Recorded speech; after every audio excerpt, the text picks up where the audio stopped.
Em 2016, um cientista japonês ganhou o Prêmio Nobel de Medicina ao provar que o nosso próprio corpo tem um sistema de reciclagem capaz de destruir lixo celular, combater inflamações e até mesmo retardar o envelhecimento.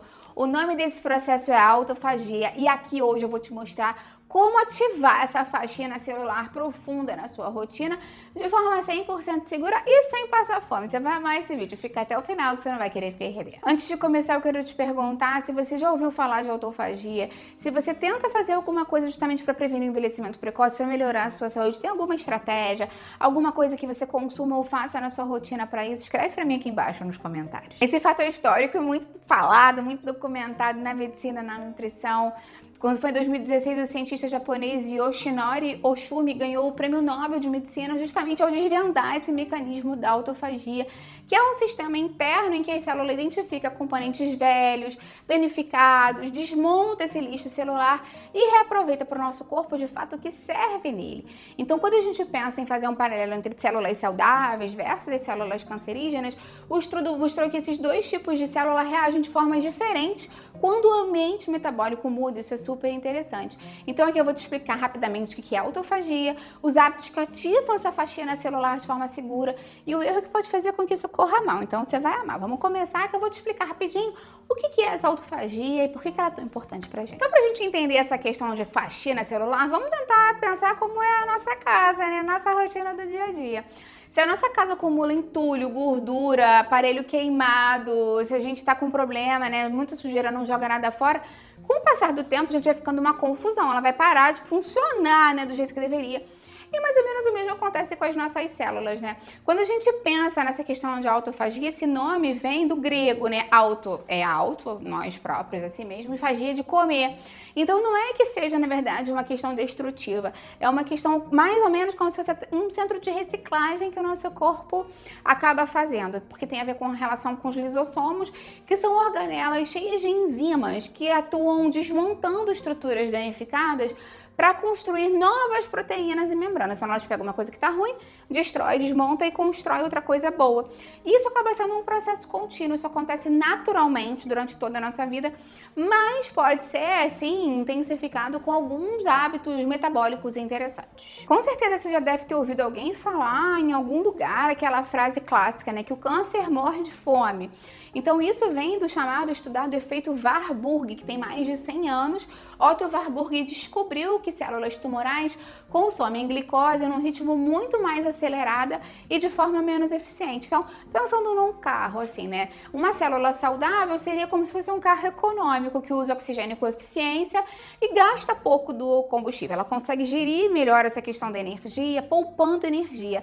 A célula cancerígena é como se fosse um carro antigo desregulado. Ela consome muita glicose para rodar, digamos assim, e aí ela começa a se multiplicar rapidamente, consumindo cada vez mais glicose, exigindo cada vez mais energia.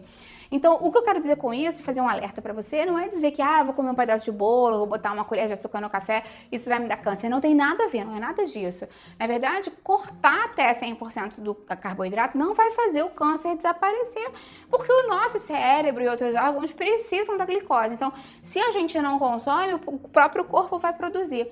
A questão é que tem uma chave metabólica no nosso corpo, né? Quando a gente tem a abundância do alimento ali, tem o interruptor mTOR, que é como se a gente, quando a gente está ativado, ele está naquele modo crescimento, construção, que a gente até pensa em ativar o mTOR quando a gente está querendo construir massa muscular, e quando a gente restringe a energia, ou faz uma dessas estratégias que eu vou te falar, como se ele desligasse temporariamente. Então ele entra num modo de manutenção corporal e autofagia.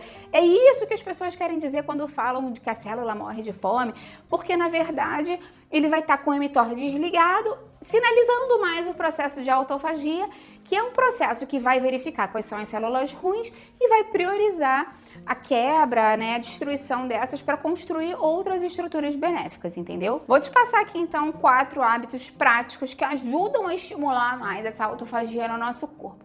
Então a primeira coisa é a pausa entre as refeições, que é chamado também de descanso digestivo, descanso intestinal. Isso ajuda a reduzir a insulina e sinaliza para a célula priorizar esse modo de manutenção. Não tem uma hora mágica, apesar do que os estudos sugerem que a partir das 16 horas de jejum você começa a ter mais sinalização dessa autofagia. Então, se você acha que é muito difícil fazer um jejum de 16 horas ou 18 horas, né? Ou se você tem alguma contraindicação, lembra que um ponto de partida simples pode ser só evitar ficar beliscando ao longo do dia, dando muito pico de insulina, sabe? Que é criar essa questão de muita glicose, muita energia disponível ali. E fazer um jejum noturno de pelo menos 12 horas, aquele jejum que a gente brinca chamando de jejum de exame de sangue. Por exemplo, você come às 8 da noite, depois você vai comer 8 horas da manhã. Já é um bom ponto de partida para você começar a reeducar o seu organismo. Segundo hábito prático é movimentar o seu corpo, tentar acrescentar mais exercício e atividade física no nosso dia a dia. Quando a gente aumenta a nossa demanda energética, a gente acaba forçando uma revisão, uma manutenção interna nos tecidos do nosso corpo. E aí, nesse caso, vale caminhada, musculação, pedalada. O foco mesmo é preservar a massa muscular e evitar o sedentarismo e estimular o metabolismo para estar gastando mais energia aí no dia a dia. Terceira coisa tem a ver com o sono de qualidade. Na hora do sono é mais ou menos a hora que os lixeirinhos lá do nosso organismo passam, né? Quando a gente tem essa revisão, reparação hormonal e uma manutenção mais profunda. Agora imagina que você dorme mal, picota a noite, o sono durante a noite inteira, vai dormir 1 da manhã, acorda às 7 sem sono, aí deita, acorda, bebe água, levanta, vai fazer xixi.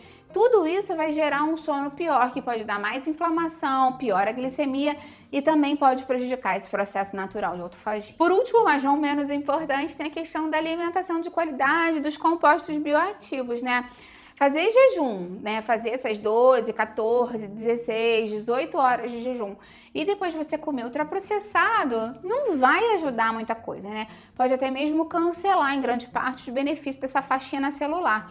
Então a base da alimentação tem que ser fruta, verdura, legume, carboidrato de baixo índice glicêmico, proteína de alta qualidade, gordura boa, azeite, castanha, sementes. E lembra dos nossos aliados bioativos, né? O café que tem os polifenóis, o chá verde que tem epigalocatequina galato, a cúrcuma que tem a curcumina, que também ajudam nessa faxina do nosso organismo.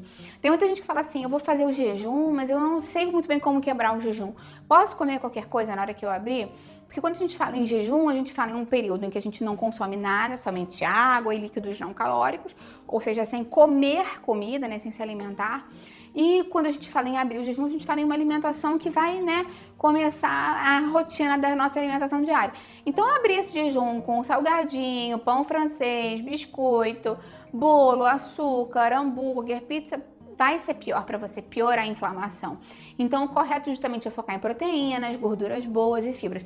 Ovo, iogurte natural, chia, linhaça, queijo magro, frango, peixe, pode ser atum enlatado, pode ser sardinha enlatada, abacate, sementes, tudo isso vai fazer com que você tenha a otimização desse processo metabólico. Existem pessoas que não devem fazer o jejum sem orientação, esse é um ponto muito importante, ou seja, se você tem algum tipo de problema de saúde, diabetes, pressão alta, câncer, tá fazendo algum tratamento, tá na dúvida de como encaixar isso, fala com seu médico ou seu nutricionista que te acompanha.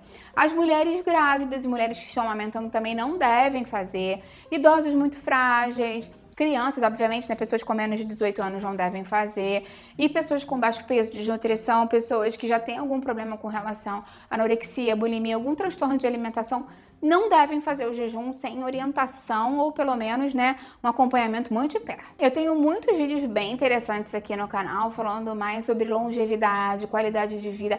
Tem um vídeo bem bacana falando sobre as zonas azuis, vídeos falando mais sobre como tentar melhorar a nossa saúde, uma playlist inteira de jejum intermitente. Tudo isso vai ficar aqui embaixo na descrição para você. Além disso, eu vou te convidar para dar uma olhada aqui na descrição sobre os meus desafios de 10 dias. Eu tenho desafios para te ajudar a emagrecer, controlar o açúcar do sangue e também controlar a inflamação do organismo. Todos os dias você recebe receitas, dicas, todo mundo que tá fazendo tá amando. Eu vou deixar o link aqui embaixo na descrição. Me conta aqui embaixo, então, quais desses pilares você já tentava colocar em prática, quais deles você vai colocar em prática hoje mesmo. Eu vou adorar ver o seu comentário. Lembra de deixar a curtida no vídeo, que ela é muito importante pra mim, e de compartilhar com quem você acha que vai gostar, com quem precisa. Vamos juntos ampliar essa corrente do bem, que é isso que eu quero aqui com o canal. Até a próxima. Tchau, tchau.